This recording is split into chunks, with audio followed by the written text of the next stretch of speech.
나오는 이 열매라는 의미는 대단히 중요한 어떤 개념이라 할 수 있습니다. 성경에 열매가 나오잖아요. 그러면 이것은 주의 깊게 우리가 생각을 해보고 또 이 열매라는 것이 성경적으로, 신학적으로, 그리고 신앙적으로도 굉장히 중요한 어떤 개념적인 의미를 갖게 되는데, 그래서 마태복음 3장 8절에 보면 그러므로 회개에 합당한 열매를 맺고 이렇게 말합니다. 회개하면서 끝나는 것이 아니라 회개에 그 합당한 걸맞는 열매를 맺어야 한다는 것입니다. 그 열매를 맺는가 못 맺는가가 그 회개의 진정성을 판가름하게 된다는 거죠. 그리고 마태복음 7장 20절에 그러므로 그들의 열매로 그들을 알리라. 열매를 보면서 그 됨됨이를 알 수 있다는 것입니다. 빌립보서 1장 11절 예수 그리스도로 말미암아 의의 열매가 가득하여 하나님의 영광과 찬송이 되기를 원하노라. 열매를 맺음으로 말미암아 하나님을 기쁘시게 하는 우리가 찬송과 영광이 될 수 있다고 그렇게 말씀합니다. 성경의 여러 군데에서 열매를 우리가 발견하게 되지만 그 중에 골로새서 1장 6절 말씀만 우리 하나만 더 찾아봅시다. 자막 보시면서 골로새서 1장 6절입니다. 이 복음이 시작. 이 복음이 이미 너희에게 이르매 너희가 듣고 참으로 하나님의 은혜를 깨달은 날부터 너희 중에서와 같이 또한 온 천하에서도 열매 맺어 자라는도다. 보십시오. 이 복음을 이미 듣고 그리고 하나님의 은혜를 깨달은 날부터 열매 맺어 자란다는 거예요. 복음을 듣고 그리고 우리가 하나님의 은혜를 깨달은 날부터, 그러니까 복음을 듣고 은혜를 받았다고 한 이후에 5년 후에 10년 후에 20년 후에 비로소 열매를 맺는 것이 아니라 은혜를 받는 그 날부터 우리는 열매 맺어 자라게 된다는 거예요. 복음을 듣고 우리 주님의 은혜를 깨달은 사람은 열매를 맺게 되는 것이 이상한 것이 아니라 너무나도 마땅한 것이라고 그렇게 말을 하고 있는 것이죠. 열매라는 것이 그렇게 중요한 개념입니다. 또 하나님은 우리에게 무엇을 기대하시는가? 우리 각 사람에게 열매를 기대하신다는 거예요. 마태복음 3장 10절 좋은 열매 맺지 아니하는 나무마다 찍혀 불에 던져지리라. 열매가 있고 없고가 전혀 상관이 없는 것이 아니라 열매가 없으면 이제 아궁이에 찍어서 아궁이에 번져지게 된다고 그렇게 말씀을 하고 있는 것이죠. 그리고 우리가 잘 아는 요한복음 15장 1절과 2절 말씀 나는 참 포도나무요 내 아버지는 농부라. 무릇 내게 붙어 있어 열매를 맺지 아니하는 가지는 아버지께서 그것을 제거해 버리시고, 붙어 있기만 하고 열매를 맺지 못하면 아버지께서 그것을 가만두는 것이 아니라 제거해 버리시고 라고 말씀합니다.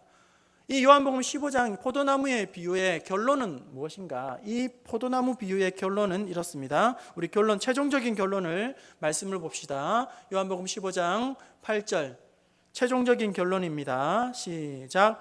너희가 열매를 많이 맺으면 내 아버지께서 영광을 받으실 것이요 너희는 내 제자가 되리라. 열매를 맺고 안 맺고 상관없이, 그것이 아니라 열매를 많이 맺는, 그래서 하나님께서 영광을 받으시고 그 열매를 통해서 이제는 내 제자가 된다라는 것을 분명하게 증거할 수 있을 것이다. 이렇게 말씀을 하고 있는 것이죠. 확실한 결론은 하나님께서 우리에게 기대하시는 것이 있어요. 열매를 기대한다는 겁니다. 열매 맺는 것이 저와 여러분을 향한 하나님의 뜻이라는 겁니다.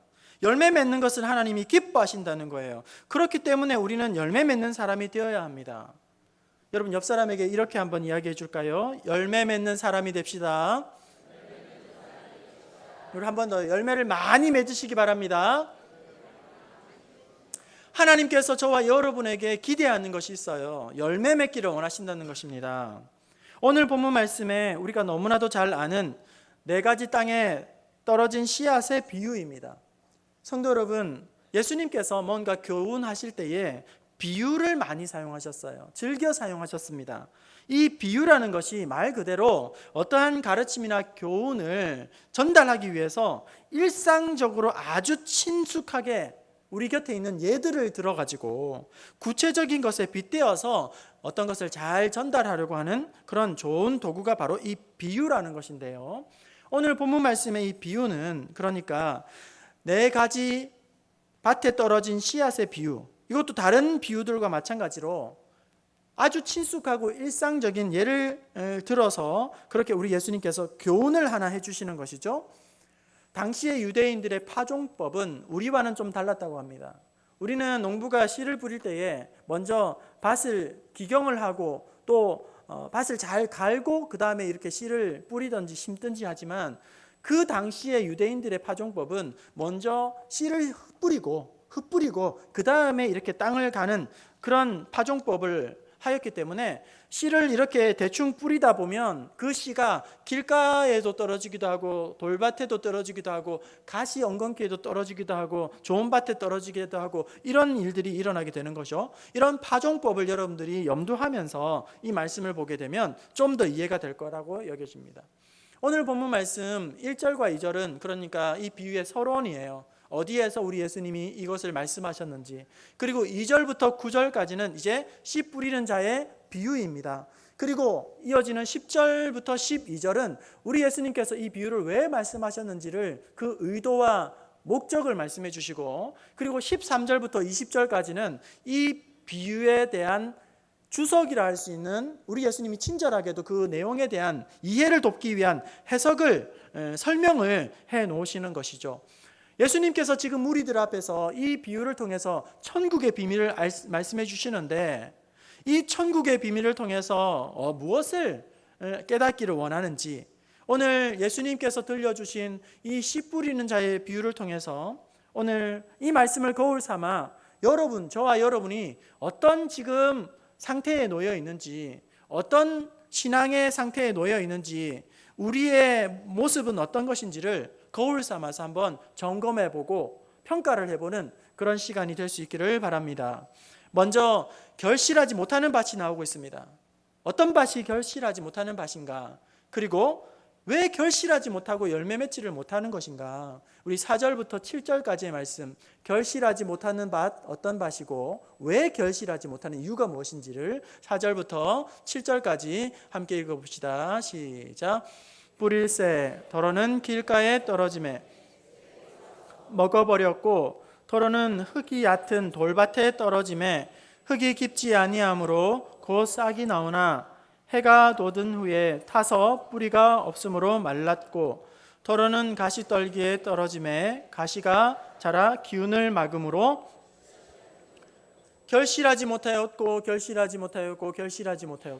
여러분, 농부가 씨를 뿌리게 되면 바라는 마음의 소원은 단 하나, 많은 열매를 맺는 거예요. 결실을 맺는 것입니다. 그런데 아무리 기다려도 결코 열매 맺지 못하는, 결실하지 못하는 밭이 있어요. 세 종류의 밭입니다. 그것은 바로 길가밭과 돌짝밭과 가시밭이라는 거예요.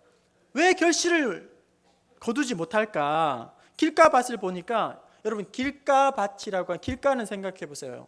단단하게 굳어진 그런 땅이지 않습니까? 단단하게 굳어졌기 때문에 씨가 떨어져도 뿌리를 내리지 못하고 새들이 날아다니다가 그 씨앗을 보면서 이렇게 먹어버리니까 그 씨앗이 열매가 맺어질 수가 없겠죠, 당연히. 그리고 돌밭에 떨어지게 되면 그 약간 흙이 있기 때문에 뿌리를 조금 내리지만 이제 볕이 나게 되면, 해가 뜨게 되면 그것이 뿌리가 얕아서 금방 말라서 죽어버리기 때문에 그 씨도 열매를 맺지 못한다는 거예요. 그리고 가시밭에 떨어졌다는 것은 싹이 나오긴 하지만 가시가 그 기운을 가로막고 덮고 있기 때문에 그 가시밭에 떨어진 씨앗도 결코 열매로 결실을 맺을 수가 없다는 것이죠. 여러분, 이것은 예수님이 우리에게 하신 비유입니다. 이 비유라는 것이 뭐냐면 원래 드러내고자 하는 본뜻이 있어요. 원래 드러내고자 하는 본뜻을 나타내기 위한 예시를 든 거예요. 그러니까 방향 지시를 하는 거죠. 가야 할 목적지가 저기면 깜빡이를 계속 넣으면서 그쪽으로 가도록 유도하는 안내 표지판과도 같은 것이 바로 이 비유라는 것인데, 이 말씀의 비유를 보게 되면 밭이 나오죠. 이 밭은 바로 뭐냐면 우리의 마음밭이라는 거예요. 저와 여러분의 마음밭. 그리고 그 밭에 떨어진 씨앗이 뭐냐면 하나님의 말씀의 씨앗이 떨어진다는 거예요. 지금 이 시간에도 여러분의 마음밭에다가 말씀의 씨앗이 떨어지고 있는 거예요. 이 시간에 말씀을 들을 때에 내 마음밭이 지금 어떤 상태인지를 한번 돌아보세요. 다져지고 굳어져 버린 그런 길가밭인지, 아니면 얕은 돌밭인지, 열매를 맺을래야 맺을 수 없는, 기대할래야 기대할 수 없는 그런 가시밭인지를 오늘 말씀을 듣고 있는 여러분의 마음밭과 어떤 밭이 정말 자기의 마음과 이 밭이 꼭 닮아 있는지를 한번 점검해 보시라는 거예요. 하나씩 한번 봅시다. 먼저 길가밭입니다. 길가밭의 마음 상태는 굳은 마음이에요. 변화를 부정하는 마음이에요. 자기의 생각과 자기의 신념과 자기의 철학이 너무나도 분명하고 뚜렷하기 때문에 그 어떤 변화도 그 속에서 나타나지 못한다는 거예요. 고집스러운 마음이에요. 자기의 주관이 철저한 초롱성이 되었기 때문에 하나님의 말씀 자체를 들으려고 하지 않아요. 그래서 그런 사람에게는 예수님이 설득할 수도 없는 사람이에요. 오히려 자신이 예수님을 설득해요. 예수님이 말씀하고 나면 예수님 그거 아니에요. 제 생각은 다릅니다. 그렇게 하면 세상 사회생활 할 수 없어요. 그렇게 하면 이 땅 못 삽니다. 이렇게 하셔야 됩니다. 전혀 변화에 대한 그런 것을 고집 부르면서 하지 않는 이런 사람들이 바로 길가밭이라는 거예요. 그렇다면 두 번째로 돌밭과 같은 마음은 어떤 마음인가? 오늘 성경 16절 17절을 한번 봅시다. 돌짝밭은 어떤 마음 상태인지를 16절입니다. 17절 시작.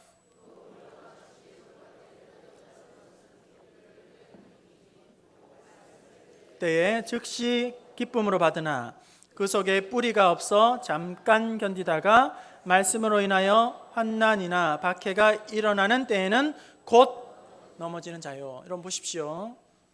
즉시, 잠깐, 곧. 즉시 말씀을 받고 잠깐 그 말씀을 듣지만 곧 무너지는 사람. 이런 사람이 바로 돌짝밭과 같다는 거예요.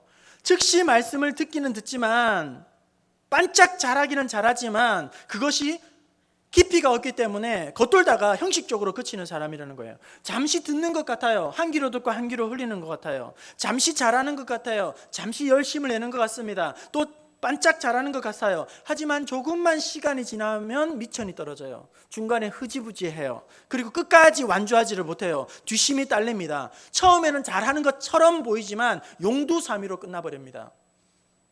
지금 피택자 교육을 하고 있는데요. 반짝 잘하는 건 아무나 할 수 있다. 처음에 좀 잘하는 거 괜찮다. 그런데 중간에 휴지부지해지고 끝까지 완주하는 거 진짜 어려운 것이다. 어떻게 하면 처음의 감격을 끝까지 가져갈 것인가? 이것이 우리의 싸움이다. 그러면서 계속 우리가 지금 마음의 준비와 훈련을 지금 하고 있다는 말이죠. 이 돌짝밭과 같은 것이 바로 이런 것입니다. 조금만 어려움이 생기면 처음에 다구지게 먹었던 마음을 던져버리는 거예요. 열심히 하다가도 뭔가 내 생각대로 안 되면, 내 계획대로 안 되면 그동안 받았던 은혜를 다 그냥 한 방에 쏟아버리는 거예요. 잠시 잘하다가 그렇게 그냥 희지부지해지고 마는 것이에요. 이것이 바로 돌밭에 있는 마음이라는 겁니다. 세 번째로 가시밭의 마음은 어떤 마음밭인가? 우리 18절과 19절 말씀을 읽어봅시다. 18절 19절입니다. 시작. 어떤 이는 가시떨기에 떨어진 자니 이들은 말씀을 듣기는 하되 세상의 염려와 재물의 유혹과 기타 욕심이 들어와 말씀을 막아 결실하지 못하게 되는 자요. 말씀을 듣기는 들어요. 그런데 생각이 복잡한 거예요. 말씀을 듣긴 들었어요. 그런데 세상의 염려와 근심과 유혹과 여러 가지 욕심으로 인해서 결국은 이것이 결실을 맺지 못한다는 거예요. 이건 뭘 이야기하냐면 아멘은 하고 순종은 해야겠는데 그 말씀에 아멘도 하고 순종도 해야겠는데 그것을 생각해 보니까 고려할 게 너무 많은 거예요. 이 말씀을 아멘하고 순종하다 보니까 내가 불편해지는 거예요. 이 말씀대로 순종하려니까 귀찮아지는 거예요. 이 말씀대로 순종하니까 내 시간이 빼앗기는 것 같아요. 이 말씀대로 순종하고 아멘 하려고 하니까 뭔가 내가 손해를 당하는 것 같아요. 그러니까 생각을 하고 고민을 하고 뭔가를 계산기를 막 두드리다가 이제는 아멘을 했는데 아무것도 하지 않는 거예요. 아무것도 하지 않으려고 하는 거예요. 결실을 맺지 못하게 되는 거죠. 이상으로 우리가 어떤 밭이 열매를 맺지 못하는지 왜 어떤 밭이 결실을 맺지 못하는 이유가 무엇인지를 우리가 살펴보았다면, 이제 이에 반해서 풍성한 많은 열매를 맺는 밭이 나오게 됩니다. 어떤 밭이 열매를 많이 맺는가, 그리고 열매를 맺기는 맺는데 얼마나 많이 맺는가 우리 관심이잖아요. 우리 8절 말씀, 어떤 밭이 이제는 결국 열매 맺는 밭일까요? 8절입니다. 같이 읽습니다. 시작. 더러는 좋은 땅에 떨어짐에 자라 무성하여 결실하였으니 30배나 60배나 100배나 되었느니라 하시고, 좋은 밭에 떨어지게 되었습니다. 그리고 자라고 무성하여져서 결실을 풍성히 맺게 되었는데, 그 풍성한 결실이 한 알이 떨어지면 30배, 혹은 한 알이 떨어지면 60배, 한 알이 떨어지면 100배로 풍성하게 결실을 맺게 되더라는 것입니다. 이것이 좋은 밭에 많은 결실을 맺게 되는 것이죠. 여러분, 좋은 밭에 이처럼 많은 결실이 맺어지는 이유에 대해서 우리 예수님이 20절에다가 주석을 달아 놓으셨어요. 20절, 왜 이 좋은 밭이 이렇게 풍성한 열매를 맺게 되는가? 우리 20절을 함께 읽어볼까요? 20절 말씀입니다. 시작. 좋은 땅에 뿌려졌다는 것은 곧 말씀을 듣고 받아 30배나 60배나 100배의 결실을 하는 자니라. 보십시오. 좋은 땅에 떨어졌다는 것은 곧 어떻게 하는 거죠? 말씀을 듣고 받아. 말씀을 듣는 것은 우리가 알겠어요. 지금도 말씀을 잘 듣고 있죠? 말씀을 듣고 말씀을 받아 30배나 60배나 100배. 그러면 말씀을 듣는 것은 알겠는데 말씀을 받는 건 뭐죠? 캐치볼 하듯이 딱 던지면 이렇게 받는 거예요? 지금 여러분 말씀을 착 받고 있습니까? 말씀을 듣고 말씀을 받아 30배, 60배, 100배예요. 그렇죠? 우리가 잘 이해되지 않는 이 말씀은 똑같은 병행 구절이라 할 수 있는 사복음서에서 똑같은 내용을 기록하고 있는 마태복음 12장 23절에 우리 예수님이 좀 더 자세하게 그렇게 마태를 통해서 기록을 하고 있습니다. 이 병행 구절을 한번 봅시다. 말씀을 듣고 받았다는 것이 어떤 의미인지 자막 보시면서 한번 읽어봅시다. 차이점입니다. 시작. 좋은 땅에 뿌려졌다는 것은 말씀을 듣고 깨달은 자니 결실하여 어떤 것은 100배, 어떤 것은 60배, 어떤 것은 30배가. 보십시오. 좋은 밭에 떨어지면 풍성한 결실을 맺게 돼요. 그런데 좋은 밭에 떨어져서 씨앗이, 말씀이 풍성한 열매를 맺기 위해서 그 가운데 뭐가 자리 잡고 있는 거죠? 좋은 밭에 떨어진 씨앗과 그 말씀을 듣고 그 다음에 100배, 60배, 30배 결실을 맺는 그 사이에 뭐가 위치하고 있는 거죠? 깨달음이 있다는 것입니다. 깨달음이 있다는 것이에요. 여러분, 좋은 밭의 특징이 뭐냐면, 좋은 밭의 속성이 뭐냐면, 속성은 깨달음에 있다는 것입니다. 깨닫는 자에게 풍성한 열매가 맺어진다는 거예요. 여러분, 이렇게 한번 생각해 보세요. 여러분이 좋은 고급 레스토랑을 방문했어요. 아주 산의 진미가 넘칩니다. 아주 멋진 고급 뷔페 식당이에요. 셰프들이 아주 맛깔스러운 음식을 내어놓고 있습니다. 막 사진을 찍고 맛있게 먹고 배 터지게 맛있게 먹었어요. 그런데 여러분, 많이 잔뜩 먹는 것보다 더 중요한 것은 그것을 먹은 것을 소화시키는 거예요. 소화를 시켜야 그것이 내 몸 안에서 살이 되고 피가 되고 뼈가 되고 근육이 되고 에너지가 되고 삶의 활력이 될 거예요. 그런데 여러분, 잔뜩 맛있는 걸 먹었어요. 사진도 찍고 즐거운 식사를 했어요. 그런데 잔뜩 먹었는데 소화가 되지 않아요. 소화가 안 돼요. 그럼 어떻게 되죠? 집에 돌아와서 밤새 떼굴떼굴 굴러야 하는 거예요. 소화가 안 되면 밤새 떼굴떼굴 굴르다가 이 소화 안 되는 걸 바깥으로 어떻게든지 해결이 되어야지만 속이 편안해지고 이제 알고 살겠다 하고 잠을 청하게 되는 것이죠.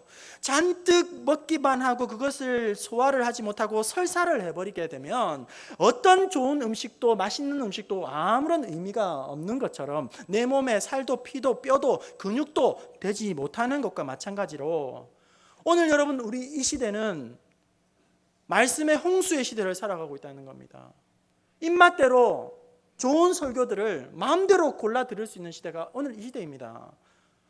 현재의 이 한국 땅의 설교자, 명설교자뿐만 아니라 해외에 있는 명설교자까지, 현재뿐만 아니라 이미 돌아가신 설교자들까지 소환을 해서 입맛대로 얼마든지 많은 설교를 드릴 수 있습니다. 그리고 기독교 서점에 한번 가보세요. 얼마나 많은 책이 쏟아지고 있는지, 성경 말씀으로 또 주제로 제목으로 뭐 분야별로 엄청나게 말씀이 또 쏟아지고 있잖아요. TV만 열면 CTS, CBS, 라디오 극동방송, 세미나, 부흥회, 사경회, 훈련, 이런 엄청난 말씀의 홍수의 시대를 살아가는 것이 우리 오늘 이 시대인데, 그럼 오늘 그리스도인들은 어떤 모습입니까? 이런 말씀의 홍수의 시대를 살아가면서 마음은 얼마나 냉랭하게, 싸늘하게, 메마르게 식어 있는지를 모른다는 거예요.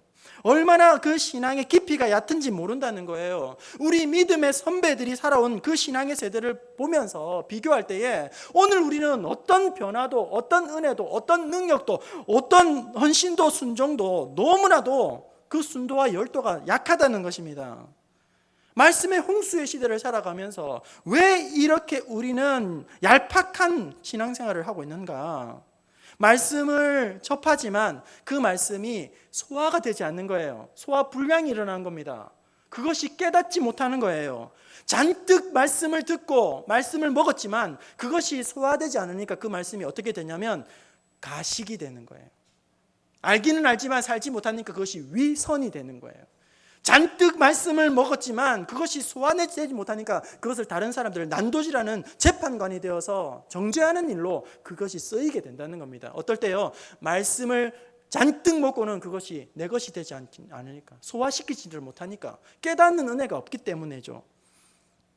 시편 1편에 보면 복 있는 사람은 이렇게, 너무나도 우리가 잘 아는 시편 1편, 그 복 있는 자는 어떤 자인가? 거기에도 열매가 나와요. 열매가 나옵니다. 우리 시편 1편 2절과 3절 말씀을 잠깐 보시면서 한번 봅시다. 어떤 사람이 열매 맺는 사람인가? 같이 보겠습니다. 시작.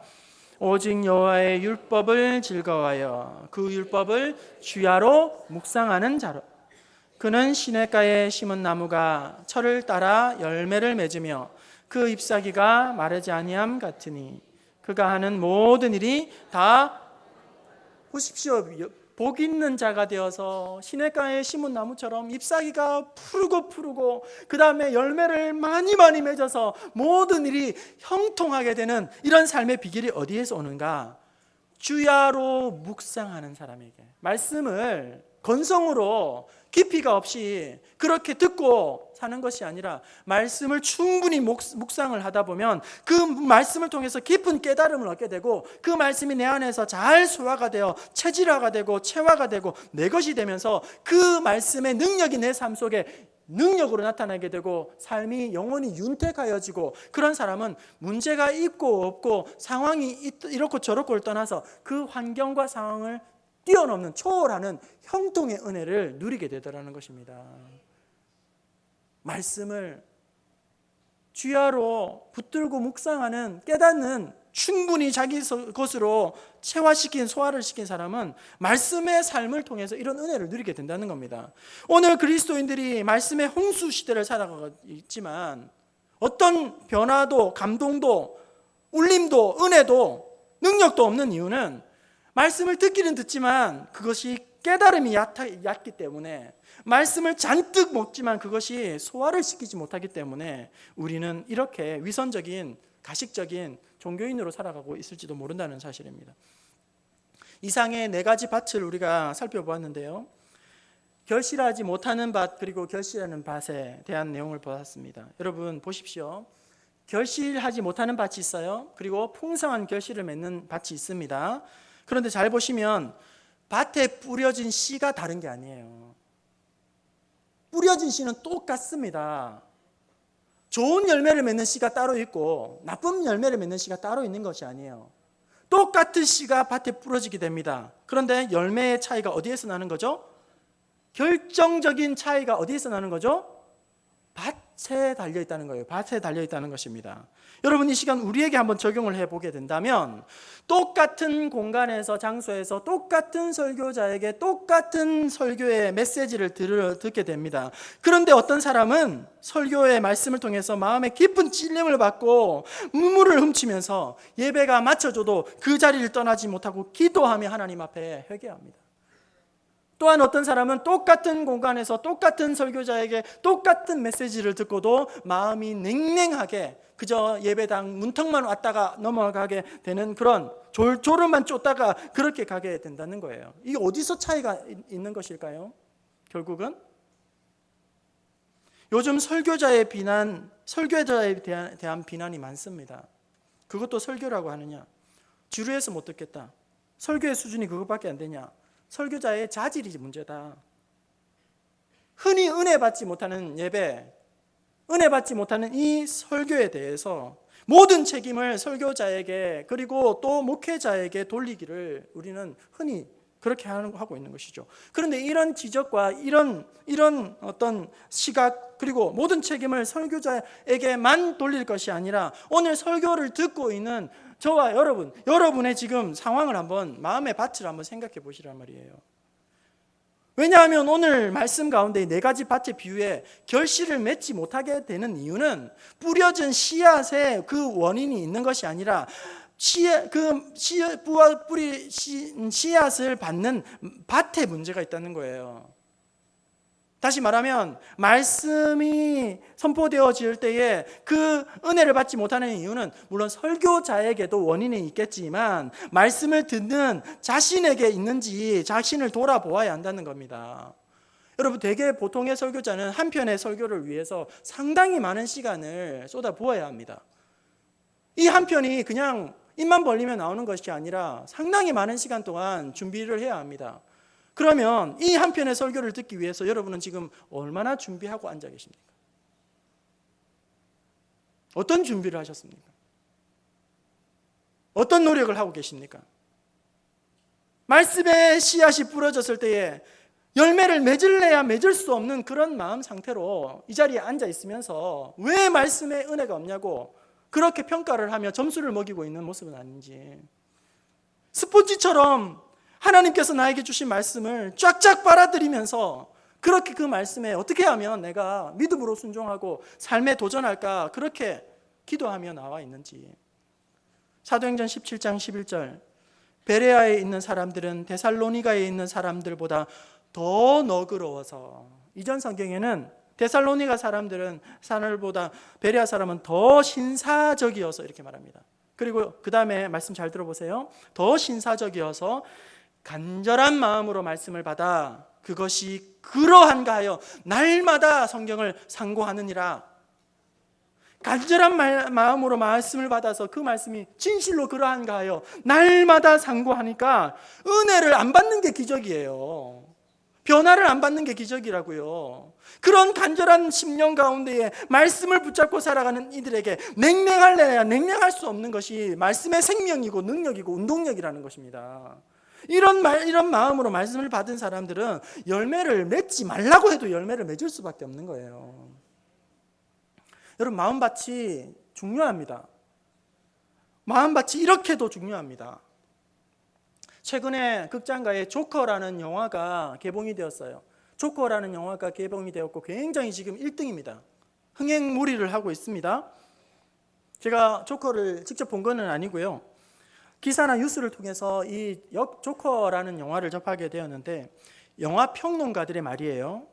이 영화 평론가가 하는 말이, 조커를 연기한 이 배우의 연기가 관객의 오감을 사로잡아서 보는 내내 마음이 불편하지만 시종일관 집중하게 하는 힘이 있다 이래요. 보는 내내 이 영화가 마음이 불편하다는 거예요. 찜찜하다는 거예요. 그런데 보는 내내 이 찜찜함에도 불구하고 그 영화에서 눈을 떼지 못하는 집중하게 하는 힘이 있다, 이렇게 평가를 했다는 겁니다. 그런데 여러분, 이 조커라는 주인공은 악당이에요.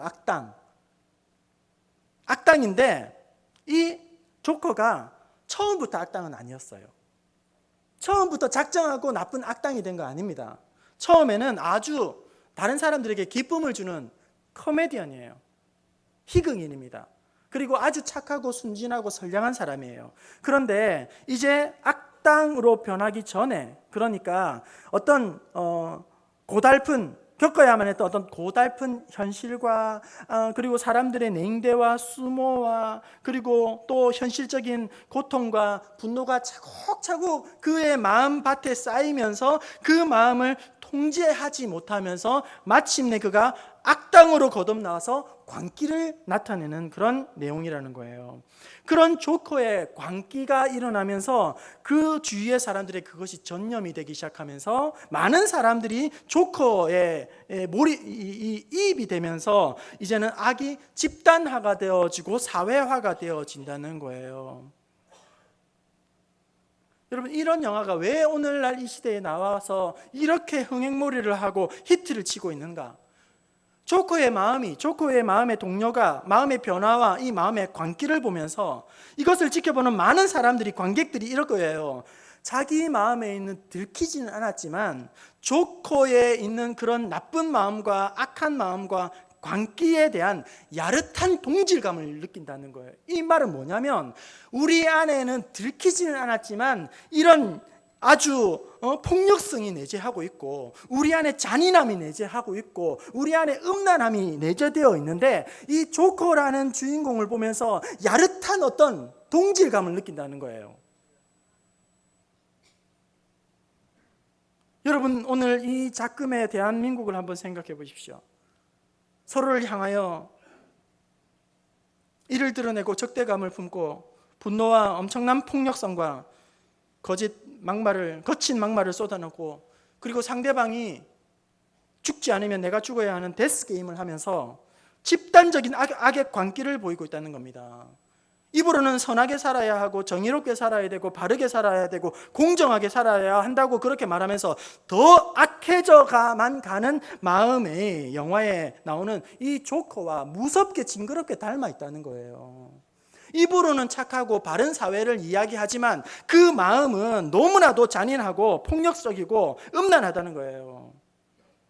수많은 조커들이 오늘 우리의 주위를 서성거리고 있는 것입니다. 그러니까 이 영화가 개봉되자마자 엄청난 흥행몰이를 하고 있는 거죠.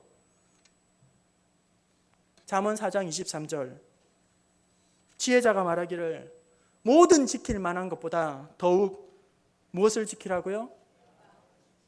돈을 지키라고요? 건강을 지키라고요? 자존심을 좀 단단히 지키라고요? 명예를 지키라고요?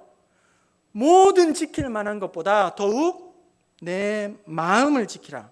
왜냐하면 생명의 근원이 이에서 남이니라. 마음밭이 그만큼 중요하다는 것입니다. 잠언 16장 32절 자기의 마음을 다스리는 자는 성을 빼앗는 자보다 낫다.